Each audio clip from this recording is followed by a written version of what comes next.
ang nakaraan sa Voltes 5 Legacy. Kayo ba talaga yung totoong papa? Anak ko. Mataas ang bihag. May nagligtas sa kanya. Nadiscovery na nila tayo. Big Bird, sandali! Kunin mo to. Magagamit mo yan. Sakaling magkahiwalay tayo ulit.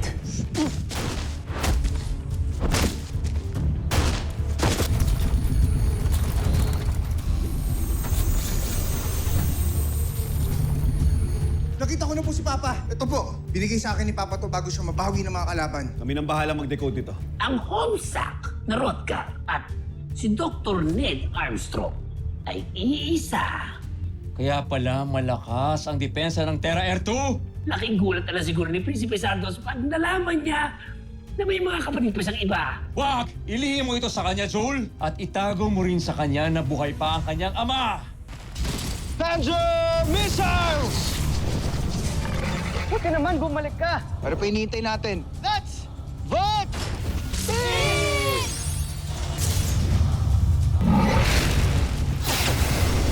Voltes Bazooka!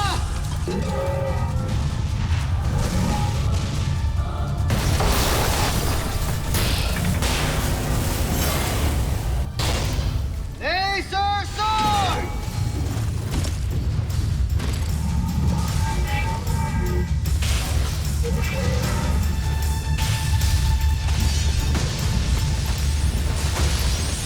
Mabuti pa. Pagtulungan ka na lang sa amin para matapos ang lahat ng ito. Kahit patayin ninyo ako, wala kayong mapapala sa akin. Eh, di mabulok ka dyan. Good news, team. I have deciphered the code that your father gave us. At sa log entry number na yan, may frequency number ng pulse wave na embedded sa katawan ni Dr. Armstrong. Ned Armstrong is here in this location. Sigurado ba kayo dyan, Dr. Hook? Baka mamaya di ko atrap na naman yan. Huwag kang sumama kung ayaw mo. Alright, team. Let's go find Papa.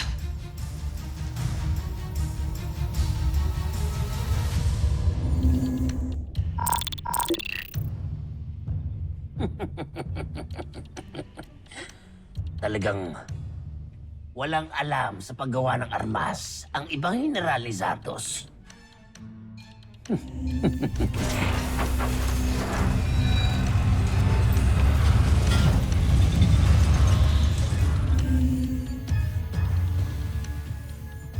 Palalakasin kita. Dahil ikaw na ang tatalo kay Voltes 5.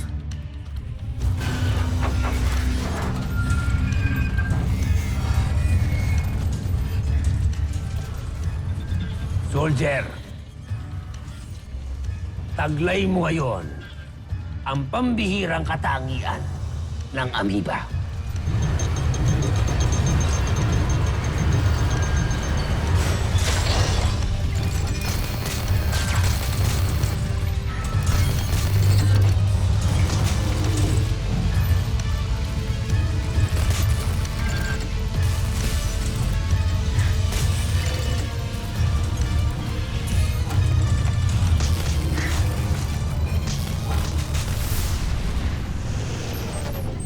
So guys, lumalakas yung signal dito. Kuya, natutuwa ako kasi sumama ka sa amin. Naniniwala ka na ba na si Papa talaga yung nakita ko? Alam mo, Big Bird, daming beses tayong niloko ng mga kalaban. Ayoko na magpaisa pa. But at the back of my head, gusto kong maniwala na nandyan talaga si Papa eh. Huwag kang mag-alala, kuya. Pag nakita mo siya, mawawala lahat ng doubts mo. Sana nga, siya talaga si Papa. Let's just hope for the best, guys. Kaya susubukan ko na ngayon ang iyong lakas.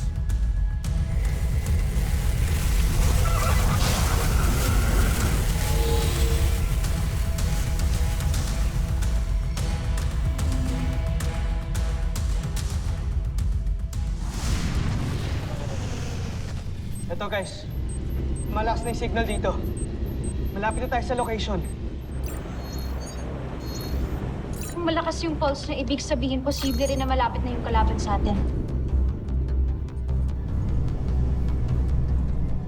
General, Ano kailangan mo? namataan namin ang 4 na Voltes 5 na malapit sa ating pinagtataguan. At may nadiskubre tayong kaming sinyales na tila hinahanap nila. Saan nanggagaling ang sinyalis na yan? Malamang, si Rotgar ang may pakana niyan. Gumawa siya ng paraan para matunton ng mga kalaban natin ang lokasyon natin. Bantayan mo yan. Ikaw, sumunod ka sa akin. May solusyon ako.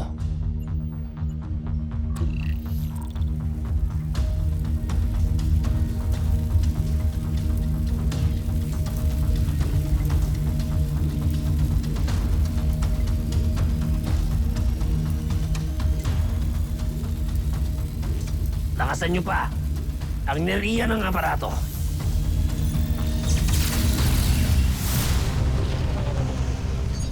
Teka. May signal? Octo 1, nadadetect mo ba yung wave? Negative, Little John. Guys, hindi rin namin madetect yung wave. Dr. Hope, the wave transmission from the camp suddenly stopped. Hindi na ho namin makita yung signal eh. Kahit sa amin, nawala rin ang pulse wave. I don't understand why.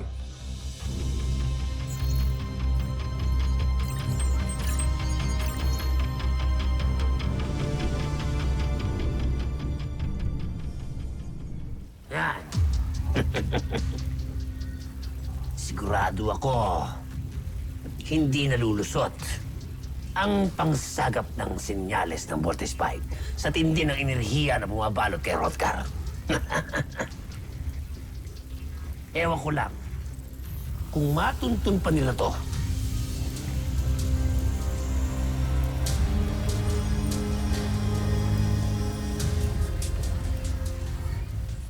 You better go back here, Steve.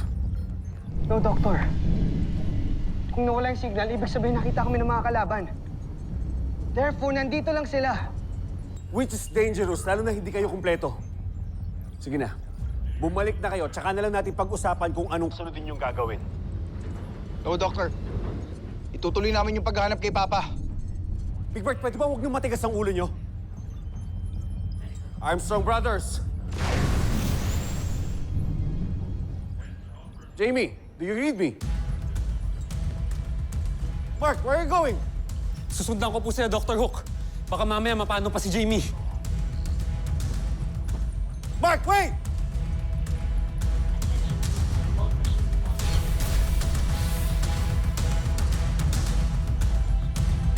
Oh, ano tinitingin niyo? Go back to work! Move it!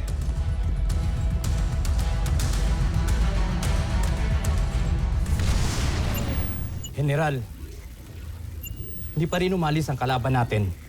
Sa halip, patuloy pa rin nilang pinaghahanap ang lokasyon natin.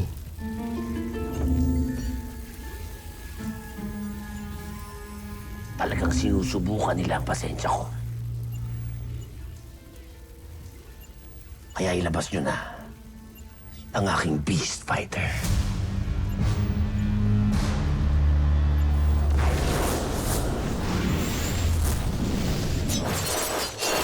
Beast Fighter detected!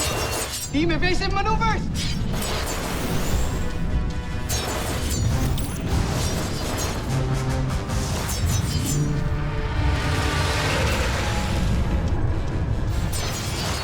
Mukhang yan yung kalaban natin earlier. Mas lumaki siya.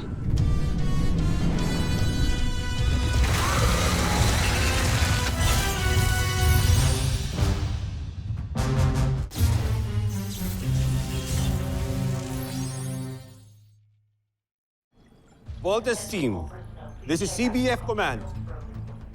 Respond. Damn it! Mga sutil talaga eh. Hindi ka sasagutin ng mga yan. Pagmumurahin mo lang sila. Sir, tigas kasi ng ulo eh. I told them to come back. Pero tinuloy pa rin nila yung paghahanap kay Dr. Armstrong kahit alam naman nila delikado na. Cut them some slack, Dr. Hook. They're not just good soldiers. Mababait din silang mga bata. Their hearts are in the right place.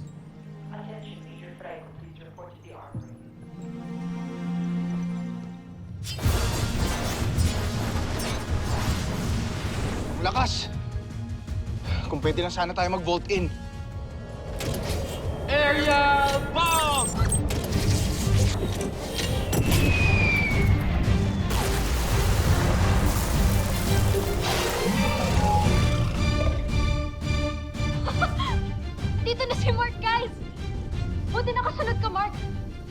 Matitiis ba naman kita? Nakuha mo pa talaga mambola, ah. O dahil nandito na si Mark, alam nyo nang gagawin. Let's rock!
Naging isa siya? Lo, para siyang naging tikbalang ah. Flying spikes! Incoming!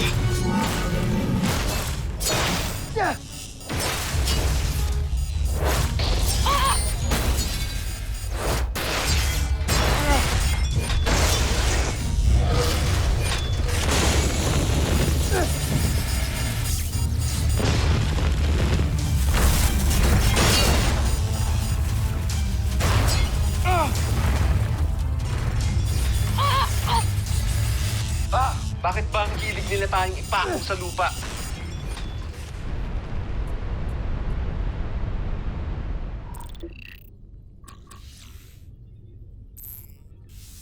Jomfre, May mahalaga daw kayong iuulat sa akin. kagulat-gulat, Jomfre. Kasalukuyan na sa sagap ng ating radar ngayon si Soldier, ang ating beast fighter. Lumalaban ito ngayon. Ano? Hindi ba't nawasak na ito ni Voltes 5? Paano nangyari nakikipaglaban ito ngayon? Iyon din ang pinagtataka namin, Jomfre. Panoorin niyo.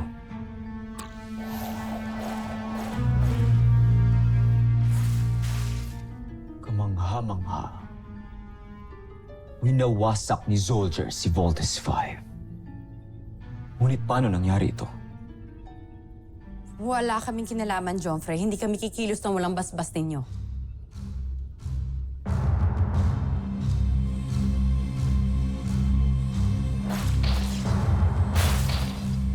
Si Zhu. Siya ang maaaring may gawa nito. Dalhin niyo sa akin si Zul kapag nakita niyo siya. Nagdududa na ako sa isang yun. Masusunod, Jomfre.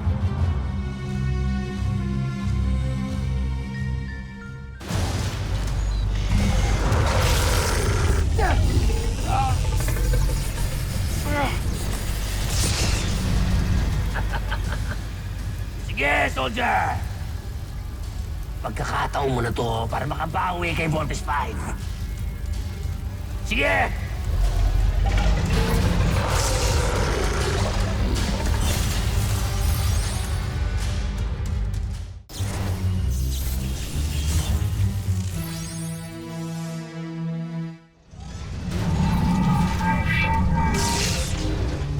Kapin down tayo!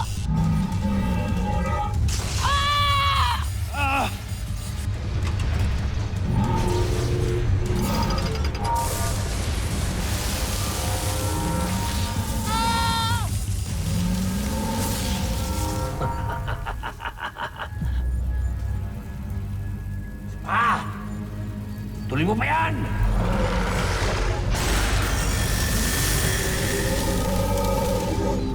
Mark, okay ka lang? Huwag niyo na ako isipin, Steve. Basta pilitin yung mga tayo. Can't even launch any of our weapons! Sumato, kailangan natin makatakas dito sa Beast Fighter na to! Kuya! Yung ultra-electromagnetic beam! Ito na lang yung paraan! Gamitin mo na para hindi na tayo mapuruan ng tikbalang na yan! Ultra-electromagnetic beam! You have to break free!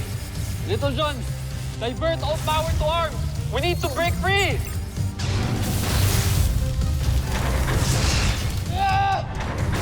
Oh, loko. Masarap ba?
Talo na naman ako kay Voltes 5.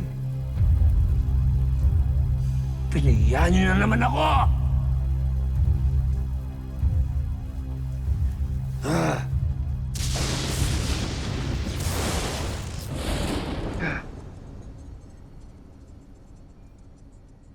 Sa wakas, natalo na din natin yung Beast Fighter.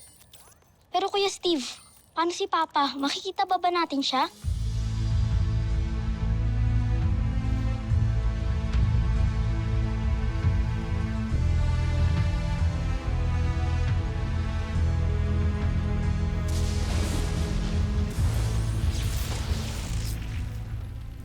General Zul, may impormasyon kaming nakalap. Naghahanap ka na ng mga kawal ni Prinsipe Zardos. No? Dalhin niyo agad sa akin si Zul kapag nakita niyo siya. Nagtutuda na ako sa isang yun. Baka kailangan kong bumalik muna ka na Santos. Siguraduhin niyo lang. Hindi makakatakas si Rodgar sa aparatong yan. At lakasan niyo pa ang inariya. Masusunod, General.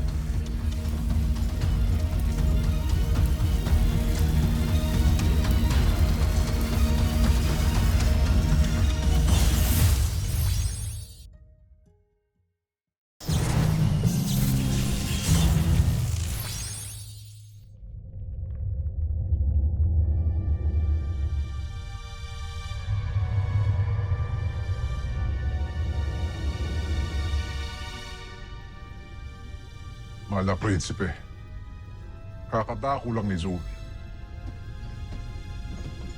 Ano nangyari? Ano nangyari? Ano nangyari?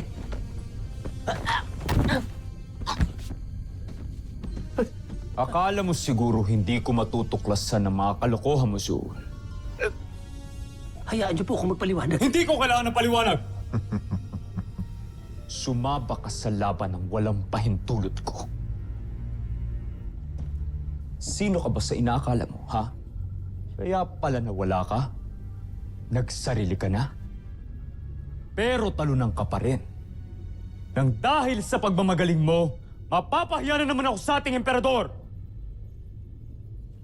Patawarin niyo ako, Jompre. Hindi na po mauulit. Hindi sapat ang pagmamakaawa mo. Dapat sa'yo magtanda. Draco, alam mo ang gagawin sa nagmamagaling na ito. Pero, igapos to. Prinsipe. Mahal kong Prinsipe. Maawa mo kayo sa akin. Maawa kayo sa akin. Maawa kayo sa akin.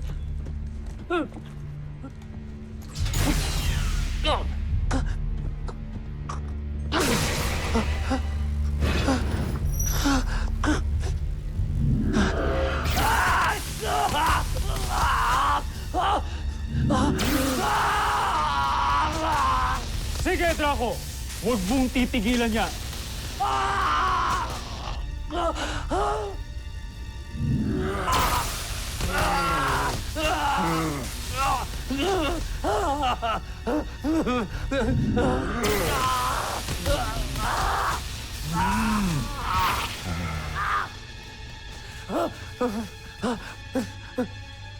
Mahal na Prinsipe. Hayaan niyo po ako magpaliwanag. Nagawa ko lang yun. Dahil gusto ko kayo isalba sa emperador.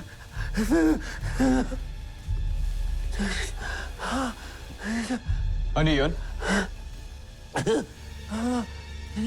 Nakita ko kasi kung paano kayo alipustahin ng mahal na emperador nung huli kayo nag-usap. Siya na mismo nagsabi na papalitan niya kayo kapag pumalpak pa kayo. Ayokong mangyari sa inyo yun. Ayokong napapahiya kayo. Kaya nilagay ko sa aking mga kamay ang desisyon na labanan si Voltes 5. Inaakala ko mananalo ko nang para sa'yo. Nang may taguyod kong pangalan mo, Prinsipe. Dahil ikaw lang ang nakakita ng aking kakayahan. At kahit na ganito ako, tinanggap niyo ako sa inyong kupunan. At kahit na ilang beses ako pumalpak, pinagkatiwalaan niyo pa rin ako. Kaya gano'n na lang ang pagtanaw ko ng utang na loob sa inyo. Pero, nabigo ang aking misyon. Pumalpak din ako. Pero nagawa ko lang yun dahil sa pagmamalasakit ko sa inyo, Jompre.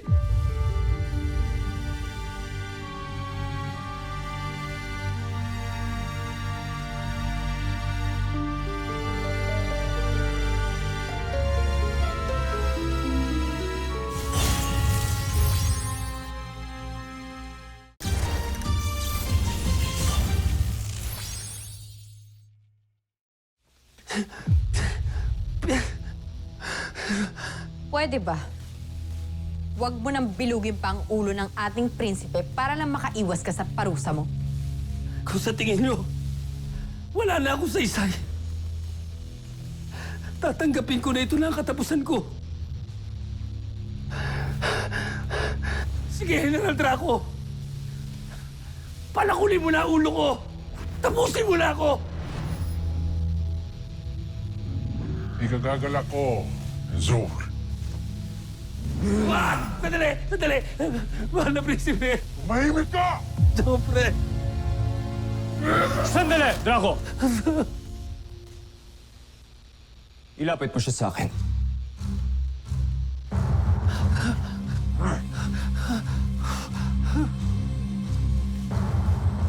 Patayin ang enerhiya.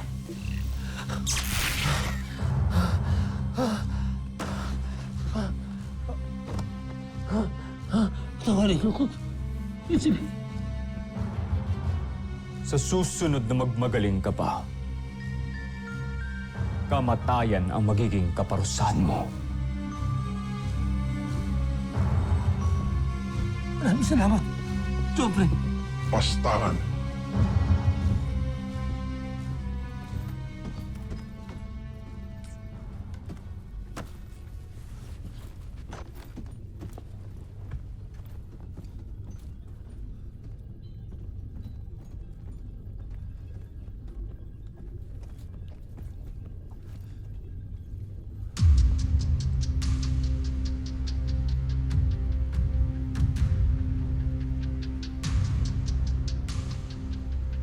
Hindi ko makakalimutan ang ginawa niyo sa akin. Hindi ko kayo mapapatawad. May isa pa akong alas. Hindi kailanman malalaman ni Zardos na buhay ang kanyang ama. Pagbabayaran niyo ang kalupitan na ginawa niyo sa akin.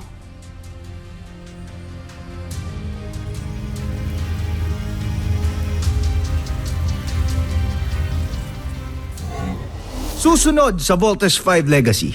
Joffrey, kung ako tatanungin niyo, karapat-dapat lang talagang palitan si Santos. Dahil aminin natin, hindi naman niya talaga kayang sakupin ang Terra Air 2. Alam ko! Kaya sa mga sandaling ito ay naglalakbay na ang aking emisaryo patungong Terra Air 2 para ituwid ang mga pagkakamali ni Zardos. Red alert! Battle stations! Magaling. Napasok na ni Sul ang kanilang kampo. Sana lang talaga ay maniwala ang Voltes 5 na isa siyang kakampi. Dahil kung hindi niya magawa ang aking pinapagawa, buhay niya ang magiging kapayo.